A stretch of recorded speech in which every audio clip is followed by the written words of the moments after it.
Innal hamdalillah nahmaduhu wa nasta'inu wa nastaghfiruh wa na'udzu billahi min shururi anfusina wa min sayyiati a'malina. May yahdihillahu fala mudilla lahu wa may yudlil fala hadiya lahu. Wassalatu wassalamu ala sayyidina Muhammad ibn Abdillah. Allahumma salli wa sallim wa barik ala sayyidina Muhammadil Fatih limal qal khatim lima sabaqa nasiril haqq wal haqq wal hadi ila siratal mustaqim wa ala alihi wa sahbihi haqqa qadrihi wa miqdaril azim. Amma ba'du. Al-Mukarramun, para alim, para ulama, para kiai, para sepuh bin sepuh yang sangat saya hormati, Ketua Takmir Masjid Al-Muhajirin Koya Barat yang sangat saya hormati beserta seluruh jajarannya, Pak RT Jalan Biak beserta seluruh anggotanya yang sangat saya hormati, Ketua Majelis Ta'lim Ibu-ibu Jalan Biak sangat saya hormati, grup Rebana Marawis Al-Muhajirin Koya Barat yang sering tampil di luar kota tapi tetap kembali ke kampungnya lagi, yang semoga semakin berkah. Hadirin wal hadirat yang dimuliakan oleh Allah Subhanahu wa taala. Pertama-tama marilah kita panjatkan puja dan puji syukur kehadirat Allah Subhanahu wa taala atas segala limpah nikmat dan karunia yang telah dianugerahkan kepada kita, wabil khusus nikmatul uzma wa hiya nikmatul iman wal Islam. Nikmat yang paling besar yang dianugerahkan kepada kita adalah nikmat iman dan nikmat Islam. Kedua kalinya sholawat serta salam semoga senantiasa tercurahkan kepada junjungan kita Nabi Muhammad SAW yang telah mengantarkan kita semua dari suatu alam jahiliyah menuju alam Islamiyah. Hadirin wal hadirat yang dimuliakan oleh Allah Subhanahu wa taala, memperingati Maulid Nabi Muhammad SAW itu adalah sesuatu hal yang sangat sakral, yang sangat istimewa dan luar biasa berkahnya. Ada seorang Sayyid Muhammad Alawi Al-Malik Al-Hasani, seorang ulama besar di Mekah. Beliau pernah ditanya, manakah yang lebih utama, memperingati Maulid Nabi sama memperingati Lailatul Qadar, malam Lailatul Qadar, ya? Itu manakah yang lebih utama? Lebih utama mana kita memperingati hari-hari besar Islam seperti malam Lailatul Qadar dan lain sebagainya dan lain sebagainya. Itu kira-kira lebih mulia mana dengan memperingati Maulid Nabi Muhammad SAW? Dijawab oleh beliau, laulal andaikan tidak ada Rasulullah, maka tidak ada hari-hari besar Islam semua itu. Tidak ada Lailatul Qadar, tidak ada Isra Mi'raj, tidak ada kita memperingati nuzulul Quran, tidak ada semuanya. Karena apa? Tidak ada Rasulullah, maka tidak ada semuanya. Apa yang dikatakan oleh Pak Ketua Panitia tadi, Rasulullah itu adalah dikatakan Nabi awal zaman, Nabi akhir zaman. Laulaka ya Muhammad ma khalaqtul aflaq. Andaikan tidak ada kamu ya Muhammad, aku tidak akan ciptakan alam semesta. Jadi semua alam semesta ini tercipta dari nurnya Nabi Muhammad sallallahu alaihi wasallam. Maka oleh karena itu memperingati Maulid Nabi sungguh lebih istimewa, sungguh lebih agung. Hanya saja kata Pak Ketua Panitia, seremonialnya kita di bulan-bulan Maulid, tapi sesungguhnya hakikatnya kita harus terus menerus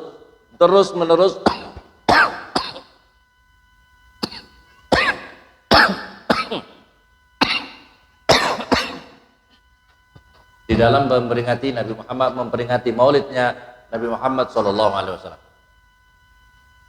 Hadirin yang dimuliakan oleh Allah Subhanahu wa taala, kenapa kita perlu berbahagia? Kenapa kita perlu berbahagia atas lahirnya Nabi Muhammad SAW? Al-Quran mengatakan, "Qul bi fadlillahi wa bi rahmatihi wa bidzalika falyafrahu." Katakanlah ya Muhammad, bi fadlillahi, dengan anugerah Allah, wa bi rahmati, dengan rahmatnya Allah, wa bidzalika falyafrahu, maka hendaklah kalian berbahagia. Maksud di sini Ibnu Abbas menyatakan, maksud daripada nikmat Allah, anugerah Allah, rahmat Allah, yang dianugerahkan kepada manusia tidak ada yang lebih besar, tidak ada yang lebih agung kecuali lahirnya Nabi Muhammad sallallahu alaihi. Tidak ada yang lebih utama.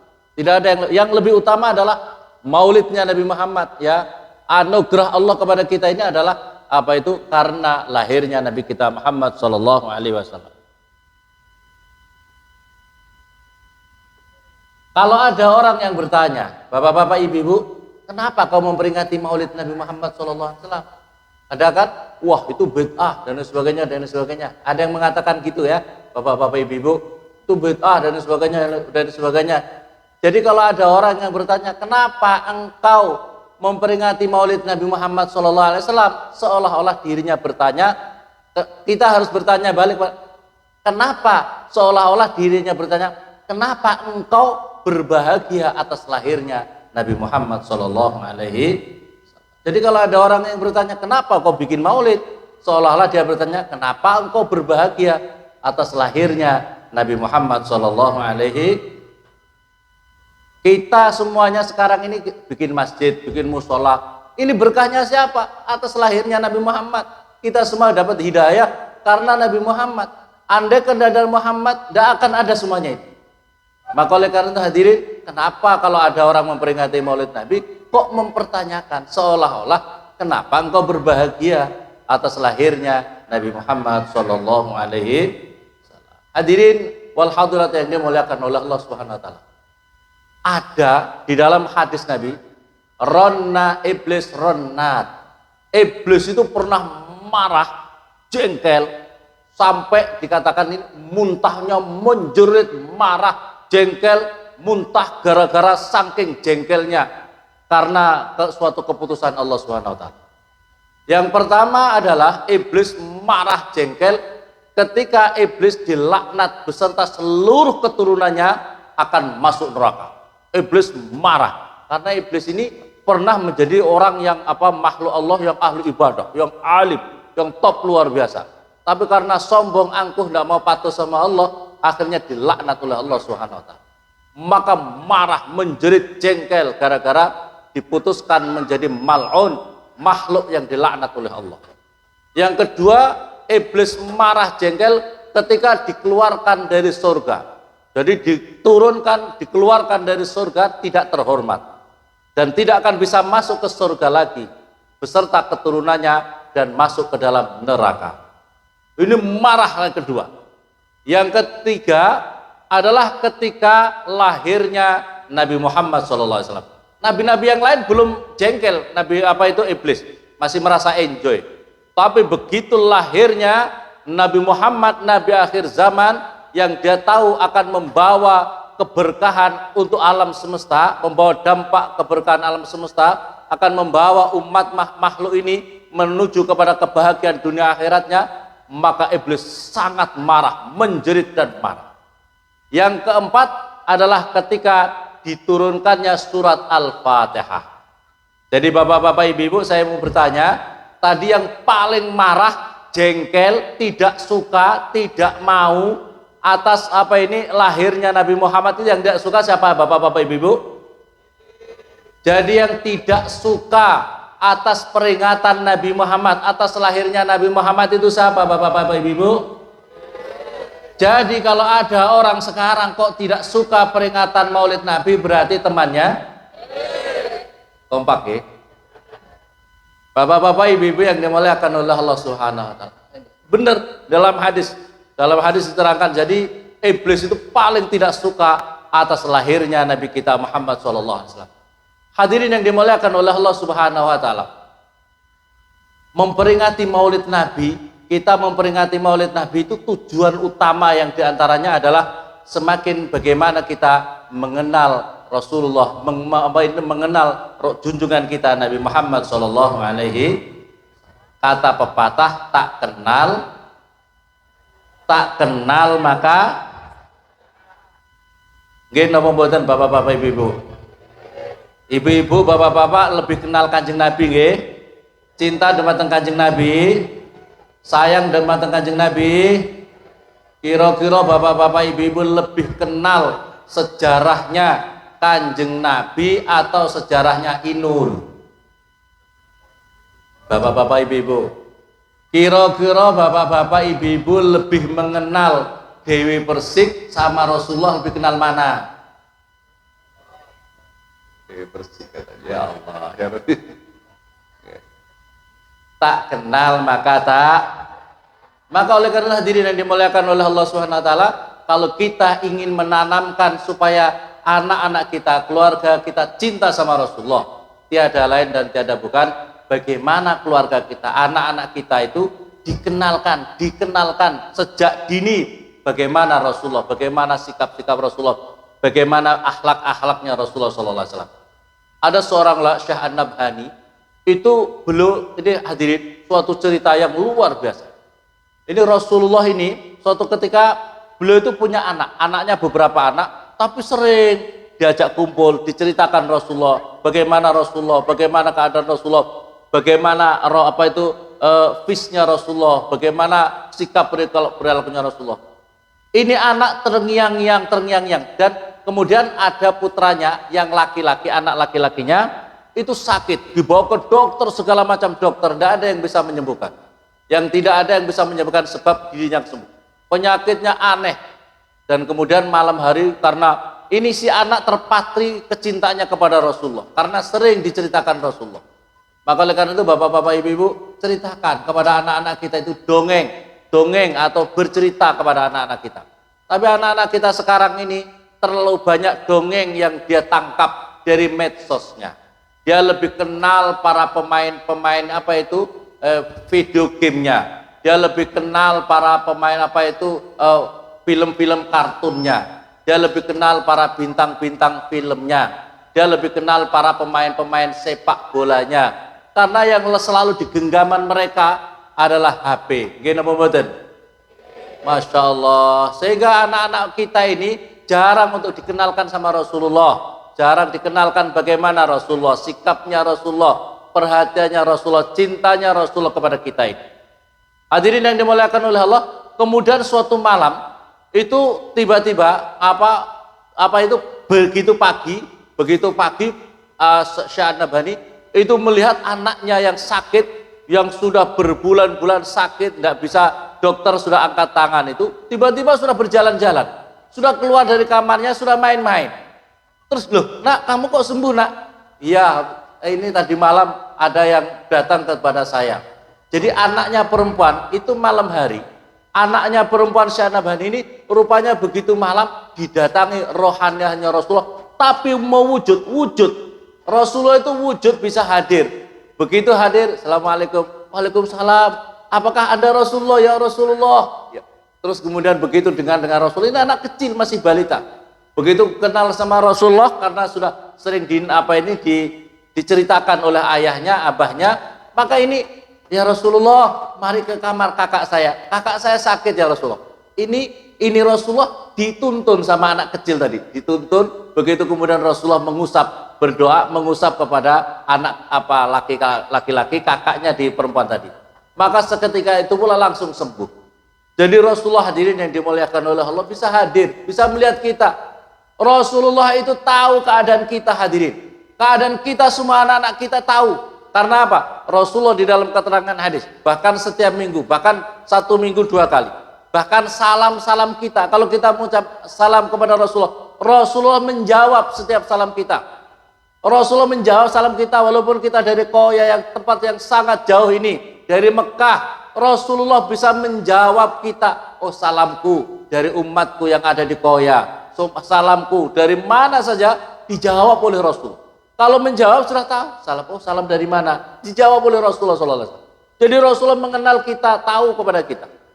Kemudian akhirnya hadirin yang dimuliakan oleh Allah, setiap setiap Kamis sore itu amal-amal kita ada dilaporkan kepada, sebelum dia angkat ke langit oleh malaikat, dilaporkan dulu kepada Rasulullah. Ketika amal-amal kita baik, Rasulullah berbahagia. Tetapi kalau amal-amal kita ada jelek-jeleknya, maka Rasulullah meminta, ya Allah, ampuni umatku ini. Ya Allah, ringankanlah dosa-dosanya. Baru kemudian diangkat oleh malaikat dihadapkan Allah Subhanahu wa ta'ala. Jadi Rasulullah sangat perhatian, sangat sayang dan sangat cinta kepada seluruh umatnya kita. Kita ini sangat disayangi oleh Rasulullah. Hadirin yang dimuliakan oleh Allah Subhanahu wa taala. Di dalam keterangan kitab Mukasyfatul Qulub diterangkan, ada seseorang yang malam hari itu dia mimpi ketemu Rasulullah. Tapi Rasulullah itu membelakanginya. Dia, ya assalamualaikum. Rasulullah diam. Assalamualaikum, dia belakang. Ya Rasulullah, kenapa engkau membelakangi aku ya Rasulullah? Aku tidak kenal kamu. Kata Rasulullah, aku tidak kenal kamu. Ya Rasulullah, bukankah saya ini umatmu? Bukankah saya ini umatmu? Kata para ulama bahwa engkau ya Rasulullah lebih kenal umatmu daripada seorang ibu kepada anaknya. Jadi Rasulullah itu lebih kenal kita, hadirin, daripada ibu kita, ibu kandung kita kepada diri kita. Ibu-ibu yang kenal sama anak-anak kita, itu Rasulullah lebih kenal anak-anak kita daripada ibu-ibu kandung.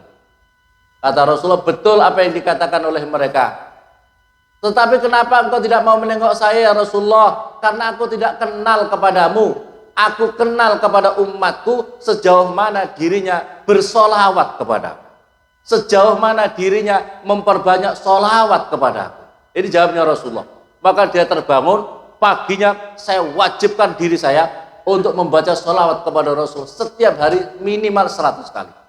Maka beberapa hari kemudian dia mimpi dan bisa berhadapan-hadapan dengan Rasulullah Shallallahu Alaihi Wasallam. Maka oleh karena itu, bapak-bapak, ibu-ibu yang dimuliakan oleh Allah Subhanahu Wa Taala, pentingnya membaca sholawat kepada Nabi. Pentingnya kita ini punya rutinitas membaca sholawat kepada Nabi Muhammad Shallallahu Alaihi Wasallam. Di dalam keterangan Nabi, man shalla alaiya, barang dia ngatanya, barang siapa orang itu punya rutinitas membaca sholawat kepada Nabi 100 kali dalam sehari semalam, wajabat syafaati, wajib orang itu mendapat syafaatku. Jadi syafaat itu apa, hadirin yang dimuliakan oleh Allah? Syafaat itu ketika kita kurang modal kita untuk masuk surga, maka diberi tambahan syafaat dari Rasulullah Shallallahu Alaihi Wasallam. Ini yang kita harapkan. Tetapi yang istimewa, hadirin, barang siapa punya sholawat setiap sehari semalam 1000 kali, maka pundaknya sama pundakku berjejer bersama-sama masuk kepada surganya Allah Subhanahu wa Ta'ala. Seolah-olah sudah tidak ada masalah lagi, seolah-olah urusan akhirat kelar semuanya, beres semuanya, kalau kita punya rutinitas membaca sholawat 1000 kali. Jadi hadirin bapak-bapak, ibu-ibu yang dimuliakan oleh Allah, kalau bisa kita ini punya rutinitas minimal 100, kalau mau istimewa 1000 kali. Walaupun sholawatnya yang agak pendek-pendek, sallallahu ala Muhammad, sallallahu ala Muhammad 1000 kali, itu kan pendek. Bapak-bapak, ibu-ibu bisa sambil jalan, bisa sambil bisa sambil nonton TV, bisa sambil naik motor, bisa sambil naik mobil. Tapi jangan ditinggalkan. Rutin, yang rutin itu istimewa, yang istiqomah itu istimewanya yang orang yang istiqomah. Jadi kalau bisa baca sholawat 1000 kali dalam sehari semalam. Kalau ingin urusan kita, hidup kita di dunia ini, hadirin, sangat sebentar. Betul apa betul bapak-bapak, ibu-ibu? Ini beberapa tahun lagi tidak akan bisa hadir di sini lagi. Karena apa? Sudah ada di alam lain, yaitu di alam dimensi lain, di alam barzah.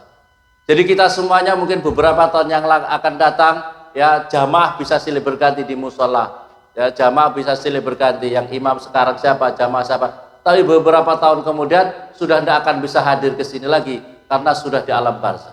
Yang terpenting itu, hadirin bapak-bapak, ibu, bagaimana kita mempersiapkan alam barzah, bagaimana kita mempersiapkan kalau kita di dunia yang sebentar. Di dunia dan di akhirat itu sama sekali tidak bisa dibandingkan. Satu hari di dunia sama 1000 tahun kita hidup di dunia, di akhirat. Kita 1000 tahun di satu hari di sana, ukuran dunia itu sama dengan 1000 tahun. Jadi satu hari di surga, satu hari di neraka, itu sama dengan 1000 tahun kita di dunia ini. Bagaimana mau dibandingkan? Itu saja kita sudah punya planning macam-macam.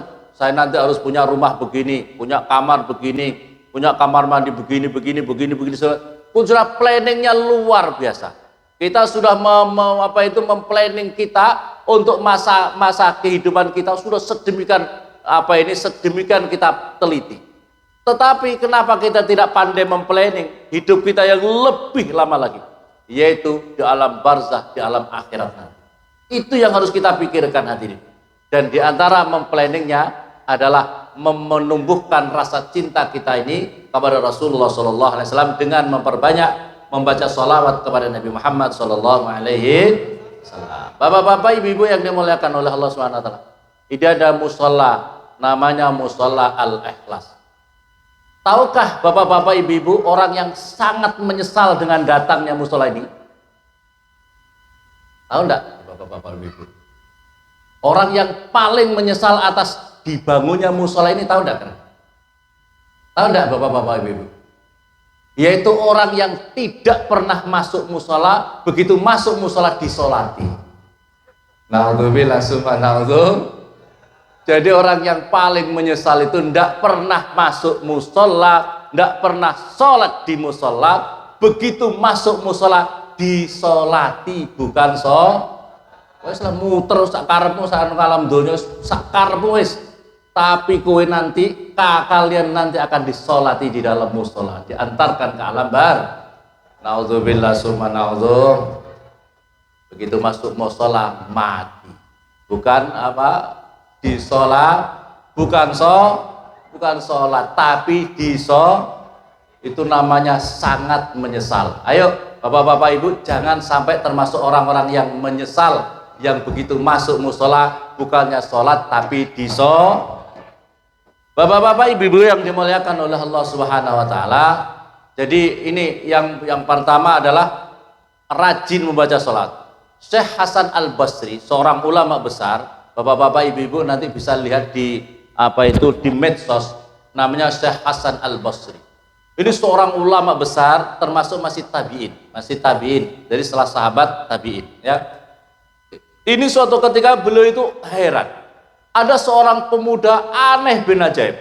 Tawaf itu lama sekali. Karena apa? Kalau orang tawaf jalan biasa, jalan landai biasa, jalan biasa. Sa'i lama sekali. Karena setiap langkah yang dia baca itu sholawat. Allahumma sholli alaihi wasallam, langkah 1. Allahumma sholli alaihi wasallam, langkah 2. Jadi setiap langkahnya baca sholawat, tidak membaca yang lain. Ditunggu sama Syekh Hasan Al-Basri. Ini sengaja ditunggu.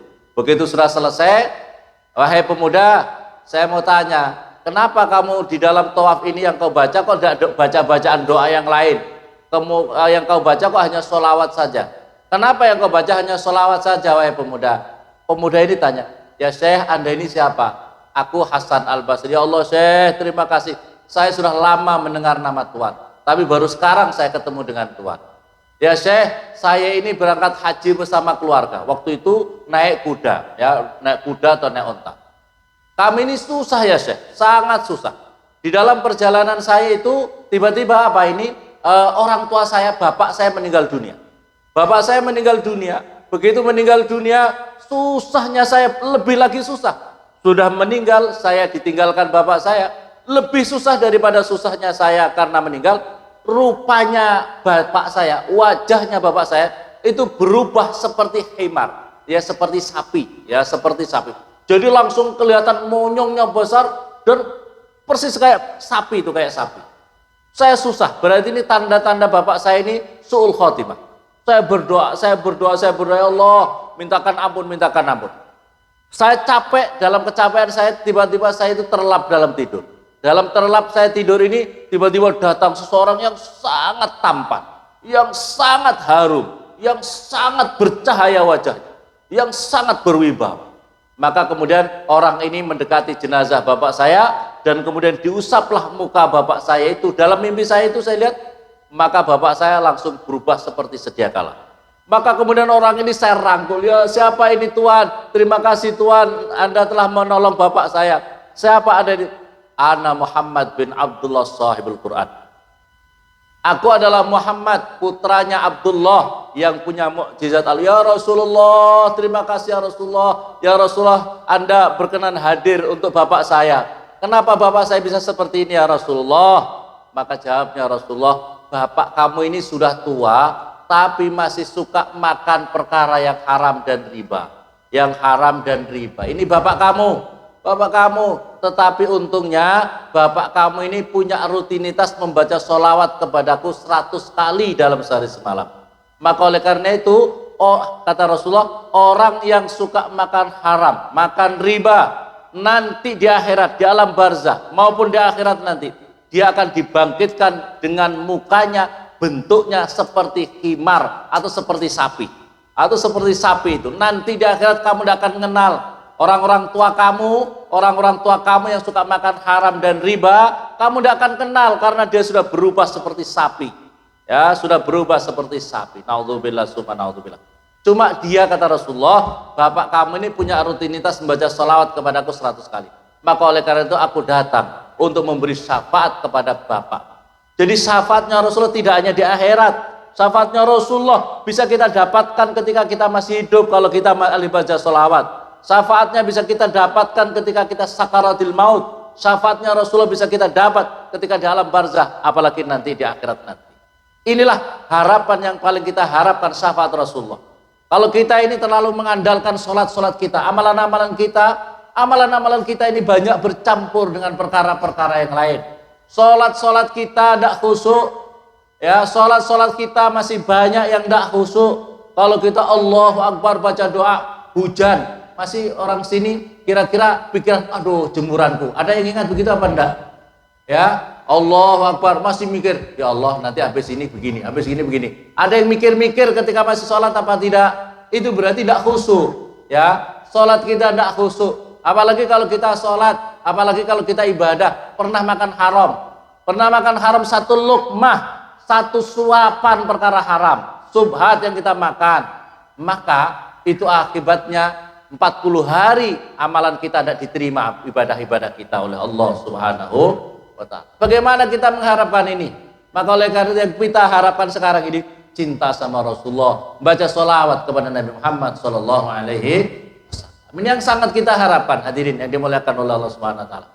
Jadi ini makanya dalam peringatan Maulid Nabi ini, ayo kita semakin mengokohkan. Maka cerita Syekh Hasan Al-Basri tadi, maka oleh karena itu ya Syekh, karena saya mengalami pengalaman spiritual seperti itu, begitu saya bangun ternyata bapak saya sudah berubah seperti sedia kala. Maka sejak itu ya Syekh, saya tidak mau meninggalkan baca sholawat, apalagi dalam ibadah saya ini.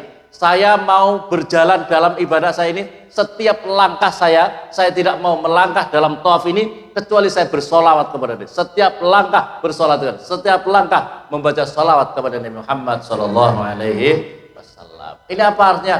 Ini pengalaman spiritual yang dialami seseorang yang diterangkan di dalam kitab Muqasyafatul Qulub Al-Imam Al-Ghazali. Bapak-bapak, ibu-ibu yang dimuliakan oleh Allah Subhanahu wa ta'ala. Peringatan memperingati Maulid Nabi itu adalah wujud rasa syukur kita kepada Allah. Hadirin, tidak hanya orang muslim ternyata. Bahkan yang sudah dinas di dalam tabbat yada abi lahabi wa tabb. Abu Lahab yang sudah dinas ahli neraka itu pernah berbahagia satu kali. Pernah berbahagia satu kali ketika lahirnya Rasulullah di hari Senin. Maka kemudian atas dikabarkan Suwaibah itu dia punya budak dimerdekakan. Saking dirinya orang yang mengabarkan bahwa keponakannya sudah lahir. Tapi setelah dewasa dia yang paling musuh terbesar dalam perjuangan Rasulullah SAW. Itu pun mendapatkan keringanan. Ibnu Abbas sahabat Rasulullah SAW mimpi, bagaimana keadaanmu Abu Lahab? Saya selalu disiksa terus dalam barzah, tapi saya mendapatkan keringanan setiap hari Senin. Setiap hari sana dapat keringanan. Dari jari-jari saya bisa minum air yang sangat segar, susu yang sangat segar, karena saya pernah berbahagia atas lahirnya Nabi Muhammad Sallallahu Alaihi Wasallam. Bagaimana hadirin? Kalau orang yang musuh Rasulullah, kalau orang kafir Quraisy, ya, yang memusuhi Rasulullah saja pernah bahagia atas lahirnya Nabi, mendapatkan keringanan. Bagaimana kalau kita umat Islam? Bagaimana kalau kita umat Islam berbahagia dan kemudian mengekspresikan kebahagiaan dengan berbagai, mungkin bikin maulid seperti ini dan sebagainya, mengekspresikan bikin telur-telur seperti ini dan sebagainya. Ini adalah ekspresi rasa bahagia. Jadi orang tidak usah tanya kenapa bikin telur-telur seperti ini, kenapa bikin perhiasan, karena bahagia. Orang bahagia itu gimana? Ya, yang penting tidak bertentangan dengan syariat agama, tidak masalah. Ya, kalau kita punya anak saja bikin bikin kue ulang tahun segala macam, kenapa kau bikin begitu? Rasulullah pernah ngajarkan bikin ulang tahun seperti itu. Ya, karena bahagia, bersedekah, ngumpulin anak-anak kecil, namanya bahagia. Tidak usah ditanya wong bahagia. Gini betul. Yang penting tidak bertentangan dengan syariat. Pokoknya apa itu? Wah bahagia dengan Rasulullah, joget yang kayak orang-orang yang tidak jelas begitu, yang kayak koplo-koplo. Wah, masya Allah itu yang dihindari. Ya, yang bertentangan dengan syariat harus yang harus dihindari. Tapi yang namanya bahagia, bikin begini ini karena apa? Ibu-ibu bikin begini nih hiasan-hiasan, kira-kira karena apa? Ya, karena bahagia atas lahirnya Nabi Muhammad Shallallahu Alaihi Wasallam. Maka barokah namanya bahagia. Gini betul. Bapak-bapak, ibu-ibu yang dimuliakan oleh Allah Subhanahu. Ini orang kafir saja dapat keringanan. Apalagi kalau kita umat Muslim berbahagia atas lahirnya Nabi Muhammad Shallallahu Alaihi Wasallam. Bapak-bapak, ibu-ibu, saya ingin bercerita. Di dalam keterangan kitab ini Maulid Al-Barzanji itu ada namanya Syaraful Anam. Syaraful Anam itu bahkan orang Yahudi hadirin. Orang Yahudi nanti bapak-bapak lihat di dalam Syaraful Anam itu lihat di akhirnya itu di akhir-akhir Syaraful Anam ini diterangkan pernah kejadian di Mesir. Ini kejadian benar-benar di Mesir. Ada orang Yahudi suami istri. Dia punya tetangga orang Muslim. Setiap bulan Maulid dia itu mendatangkan orang-orang pesta, pokoknya bahagia, potong kambing sekian, potong onta sekian, karena bahagia. Setiap tahun diadakan. Terus tetangganya yang Yahudi itu dia tanya, istrinya bertanya, wahai suamiku, ini tetangga kita bikin apakah? Kok rame-rame sekali? Katanya dia, kalau setiap bulan 12 Rabiul Awal atau bulan Maulid itu katanya memperingati hari lahirnya Nabi Muhammad Shallallahu Alaihi Wasallam. Gitu. Jadi kayak begitu ada pertanyaan. Malam harinya dia mimpi. Malam itu kan diadakan di siang. Malam harinya dia mimpi seolah-olah orang-orang sangat banyak mendatangi rumah tetangganya yang Muslim. Jadi rumah tetangganya yang Muslim itu didatangi banyak orang yang luar biasa cakep-cakep, bahkan putih-putih, bercahaya-bercahaya. Ada yang lebih istimewa, begitu datang sangat dimuliakan semuanya orang. Maka kemudian ini si orang perempuan tadi mendekat sama jamaah tadi. Wahai Tuhan, saya mau tanya, ini acara apa ini? Kok malam-malam banyak datang di sini? Siapa itu orang yang paling tampan itu siapa? Yang paling cakep itu siapa? Yang paling bercahaya itu siapa? Jawabnya jamaah itu, itulah Nabi Muhammad Rasulullah Shallallahu Alaihi Wasallam. Hadir rohaniahnya Rasulullah di tempat ini karena di rumah ini tadi siang diadakan Maulid Nabi Muhammad, memperingati Maulid Nabi Muhammad Shallallahu Alaihi Wasallam. Maka si perempuan tadi karena sudah tertarik dengan itu, bolehkah saya berbicara kepada Muhammad itu? Bolehkah? Karena dia ngomongnya orang Yahudi karena belum Nabi Muhammad. Bolehkah saya berbicara kepada Muhammad yang di depan? Boleh, silakan sana ibu. Mama ya Muhammad, langsung bingung. Ya Muhammad, labbaik ibu. Bahasa kita labbaik itu sendika dawuh ibu, inggih wonten napa ibu, bahasa Jawa ya. Inggih wonten napa ibu. Pokoknya gitu, bahasa yang halus. Ya Rasulullah, ya Muhammad, saya ini orang Yahudi, tapi kenapa engkau jawab dengan jawaban dengan yang sangat halus seperti ini? Saya ini kan orang Yahudi. Enggak apa-apa ibu. Pokoknya Islam itu mengajarkan kasih sayang. Islam itu menebarkan kasih sayang kepada siapapun juga. Maka akhirnya apa? Karena akhlaknya Rasulullah, umdut yadaka ya Muhammad. Mana tanganmu ya Muhammad? Diucap langsung dia salaman. Dalam keterangan kitab itu dia salaman, dia asyhadu an la ilaha illallah wa annaka Muhammad Rasulullah sallallahu alaihi wasallam. Jadi malam itu dia itu langsung Islam dalam mimpi. Dia itu Islam dalam mimpi. Maka begitu dalam itu ya Muhammad, oh begini ya berkahnya orang yang memperingati Maulid Nabi. Beginikah orang yang memperingati Maulid Nabi mendapatkan keberkahan seperti ini? Jadi mendapatkan dipandang secara rohaniah, rumah-rumah, tempat-tempat yang diadakan Maulid Nabi dipandang oleh Rasulullah Sallallahu Alaihi Wasallam. Ya, maka dia saya besok mau bikin Maulid. Padahal dia masih Yahudi, ya, masih Yahudi. Maka besok harinya dia itu bangun. Begitu bangun, wah, saya tadi malam janji. Saya tadi malam sudah Islam di tangan Rasulullah. Ya, tapi saya mau janji. Lah suami saya bagaimana? Suami saya kan masih Yahudi. Saya bikin maulidnya bagaimana ini? Saya mengundang orang bagaimana? Begitu bangun, ternyata suaminya sudah sibuk mempersiapkan. Ya mungkin tenda-tenda, makanan-makanan sudah disiapkan. Suaminya sudah bangun duluan mempersiapkan segala macam pesta itu. Wahai suamiku, apa yang kau kerjakan ini? Apa yang kau kerjakan ini, wahai suamiku? Lah ini kan kamu tadi malam punya niat ingin memperingati Maulid Nabi. Maka oleh karena itu, ayo kita sekarang memperingati. Loh kok kamu tahu saya mimpi? Iya, setelah kamu mimpi, saya juga mimpi ketemu Rasulullah. Saya sudah dikasih tahu bahwa kamu punya niatan, kamu sudah Islam di hadapan Rasulullah, dan kamu ingin memperingati Maulid Nabi. Dan saya juga sudah Islam di tangan Rasulullah Sallallahu Alaihi Wasallam. Hadirin yang dimuliakan oleh Allah, inilah pentingnya keberkahannya orang Maulid. Coba bayangkan, kalau tadi orang mengucapkan salam saja, setiap kita dapat. Tadi kita sudah mengucapkan salam semua kepada Rasulullah. Jamaah seperti ini banyak. Rasulullah pasti mengetahui kita ini saat ini. Rasulullah secara rohani mengetahui kita.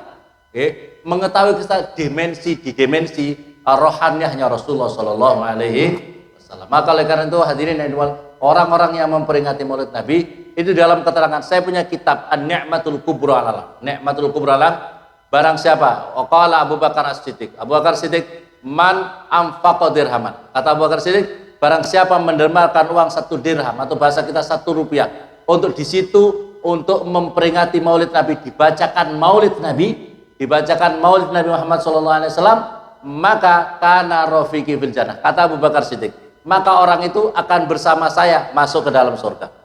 Umar bin Khattab mengatakan, man azzama, barang siapa memeriahkan Maulid Nabi Muhammad SAW, faqad ahyal Islam, maka sungguh ia telah menghidupkan Islam ini. Wa qala Utsman bin Affan, barang siapa, kata Utsman, barang siapa mendermakan uang mendermakan uang untuk peringatan Maulid Nabi, di situ dibacakan Maulid, ya Bapak-bapak Ibu-ibu, di situ dibacakan Maulid Nabi Muhammad SAW, maka sungguh ia telah mendapatkan pahala perang bersama Rasulullah dalam perang Badar dan perang Hunain. Wa qala Ali karramallahu wajhah, Imam Ali karramallahu wajhah mengatakan, barang siapa mendermakan uang di situ untuk peringatan Maulid Nabi, di situ dibacakan Maulid Nabi, maka menjadikan sebab orang itu tidak akan keluar dari dunia, la yakhruju minad dunya illa bil iman, kecuali dirinya keluar dari dunia ini, tidak akan keluar dari dunia ini kecuali dengan iman, kata Imam Ali karramallahu wajhah. Maka oleh karena itu Bapak-bapak Ibu-ibu, di daerah-daerah yang di situ orang suka memperingati Maulid Nabi, susah kawasan-kawasan itu menjadi murtad. Susah kawasan-kawasan. Tapi kawasan-kawasan seperti, mohon maaf Bapak-bapak Ibu, Pak Ketua Takmir Al-Muhajirin ini Bugis, Ternate, daerah Ternate suka memperingati Maulid Nabi Pak ya. Daerah Ternate suka memperingati, orang Bugis suka memperingati, orang Madura, orang Betawi, orang-orang Jawa yang daerah-daerah yang di situ suka memperingati Maulid, itu daerah-daerah itu sangat susah keluar daripada Islam. Susah, walaupun kadang-kadang sholatnya masih jarang-jarang, tapi suruh keluar dari Islam susah. Ya, tapi kalau daerah-daerah itu tidak pernah memperingati Maulid Nabi, itu maka orang itu agak gampang, rawan untuk dirinya bisa keluar, tercabut imannya menjadi orang-orang yang murtad. Maka oleh karena itu hadirin, peringatan Maulid Nabi ini perlu diadakan.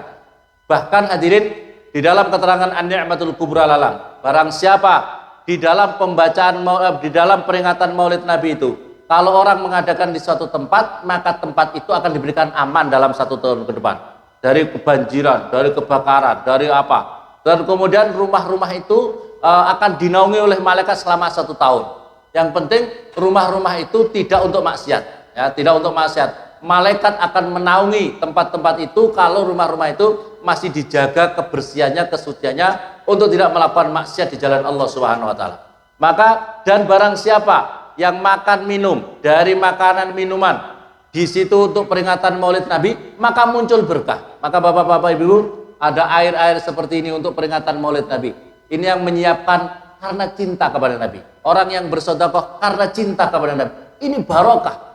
Ini barokah, maka bawa pulang, keluarganya suruh minum. Yang makan dari makanan ini semuanya mendapatkan barokah, sehingga akan muncul masuk keberkahan, masuk cahaya, keluar kegelapan-kegelapan di dalam dirinya.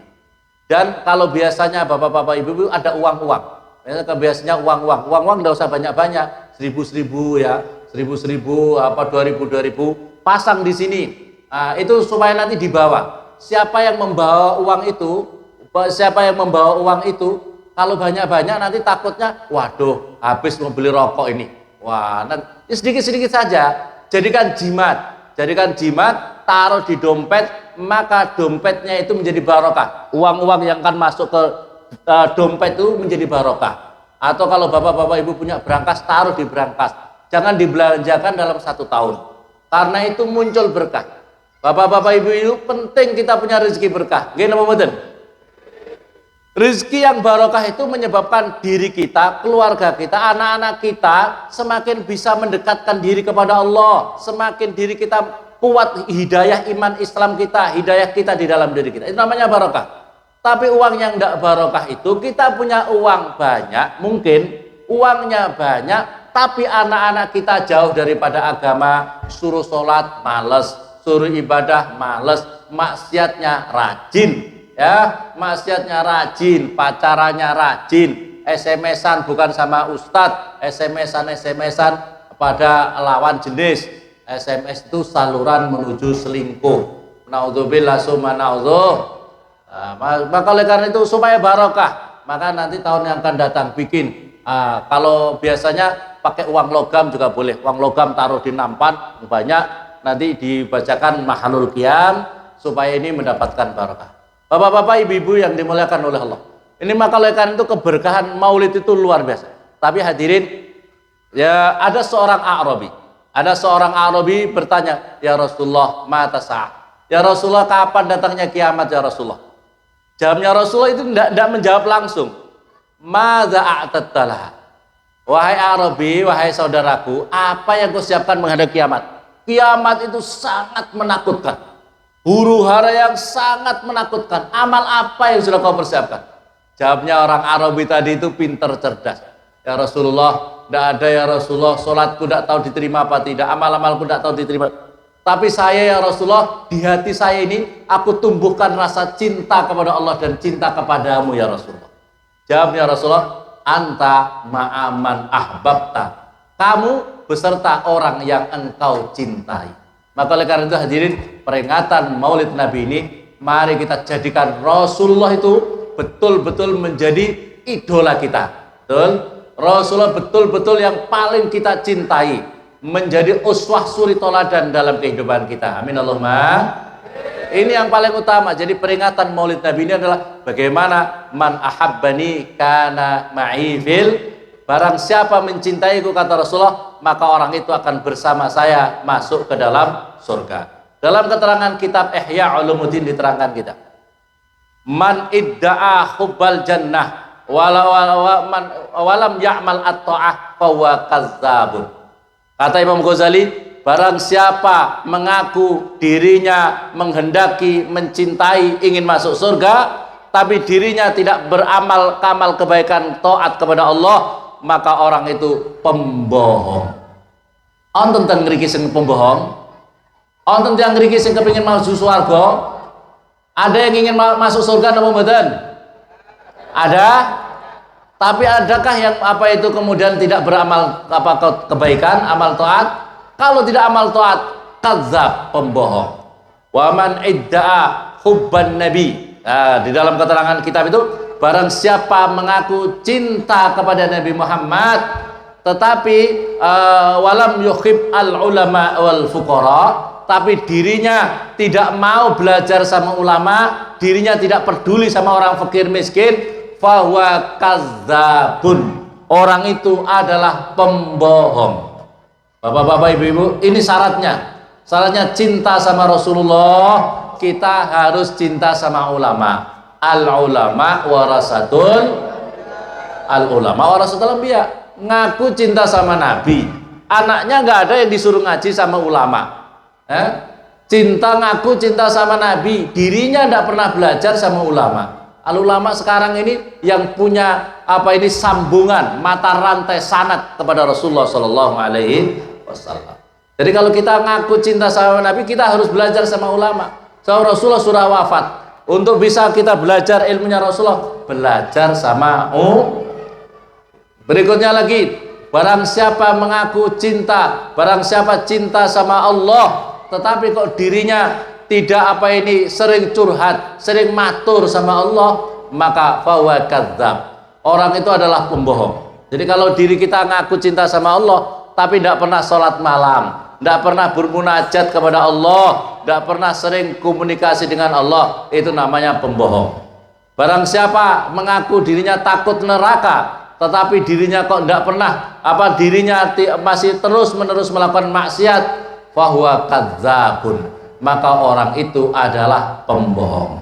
Naudzubillah summa naudzubillah. Hadirin yang dimuliakan oleh Allah, dalam penutupan ini anak-anak santri, nanti kita mahalul qiyam, Mas yang marawis untuk mengikuti. Ada yang maju anak-anak?